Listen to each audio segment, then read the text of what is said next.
gitu ya, anak-anaknya dari si ibu ini gitu. Pemohon 2, pemohon 3 ini siapa? Misalkan pemohon 2-nya Arif Wahyudi, terus bin bapak siapa yang sudah meninggal ini.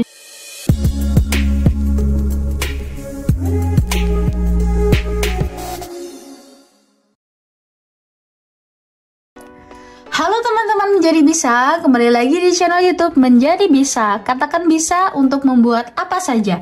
Wah, gimana nih kabar dari teman-teman semua? Semoga selalu sehat ya. Di segmen kali ini Mimin akan membagikan contoh pengisian surat permohonan penetapan ahli waris yang ditujukan kepada Ketua Pengadilan Agama nih teman-teman. Nah, jadi ini merupakan tutorialnya ya. Jadi surat ini diajukan ketika si kepala keluarga itu sudah meninggal dunia gitu ya teman-teman. Jadi di sini istri atau keturunannya itu mengajukan surat permohonan ahli waris, penetapan ahli waris gitu teman-teman.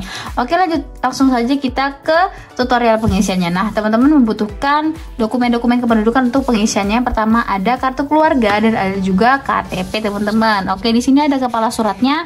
Di sini misalkan Samarinda tanggal 20 Mei tahun 2024 teman-teman. Oke. Kepada yang terhormat Ketua Pengadilan Agama Samarinda yang bertanda tangan di bawah ini, pemohon 1, pemohon 2, pemohon 3. Teman-teman wajib membaca dulu ya sebelum mengisi suratnya gitu. Oke, pemohon 1 ini misalkan ibu atau istri dari si orang yang ingin diajukan ahli warisnya atau dari si bapak yang sudah meninggal gitu ya teman-teman. Misalkan di sini pemohon 1 itu Ibu Sri Wahyuni misalkan. Berarti kan binti ya. Binti Bapak Sukatman, niknya, tempat tanggal lahir, umur, tahun, pekerjaan, pendidikan ini silakan sesuaikan dengan yang ada di kartu keluarga atau di dalam KTP gitu sebagai pemohon 1.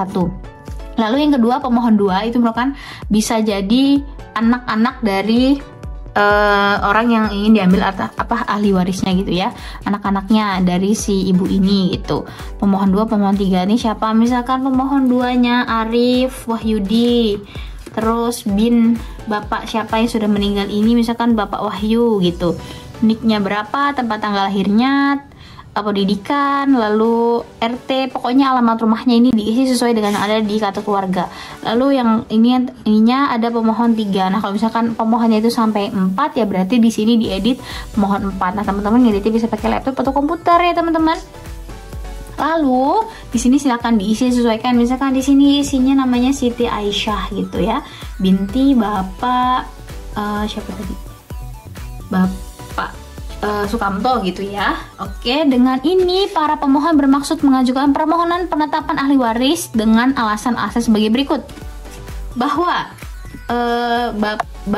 ini berarti Bapak Sukamto bin siapa gitu, ayahnya Bapak Sukamto, dengan Ibu Sri Wahyuni binti Bapak Suratman gitu misalkan ya, menikah pada tanggal berapa di KUA, tanggal 20 Juli 1988 misalkan, di KUA mana, misalkan kecamatan ya Sukajadi, Kabupaten Lampung Timur, Provinsi Lampung misalkan, sesuai dengan kutipan akta nikah. Berarti di sini teman-teman isi. Nah, dan dikaruniai anak, berapa orang nih anaknya di sini? Kalau misalkan ini sebagai contoh ini 2 anak gitu ya teman-teman ya. Di sini berarti di sini tadi Arif gitu sama Siti Aisyah gitu ya, lahir di mana, tanggal berapa.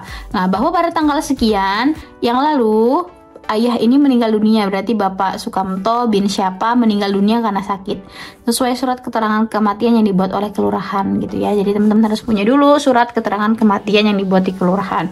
Lalu yang keempat, bahwa selama pernikahan antara Bapak Sukamto dengan Ibu Sri Wahyuni tidak pernah terjadi perceraian, bahwa kedua orang tua almarhum Bapak yaitu bapaknya Pak Sukamto ini siapa, misalkan Bapak Sutarji gitu ya, telah meninggal dunia pada tanggal berapa berdasarkan surat kematiannya yang dibuat oleh kelurahan apa, tanggal berapa gitu teman-teman sesuaikan. Nah, ini ada beberapa slide yang harus teman-teman isi ya, lumayan banyak.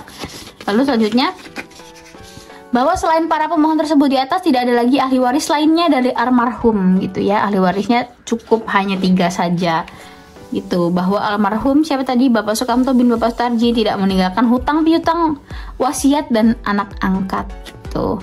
Nah, jadi kalau tidak meninggalkan hutang, tidak meninggalkan wasiat, dan tidak ada anak angkat, berarti ahli waris itu boleh mengklaim gitu ya harta warisannya.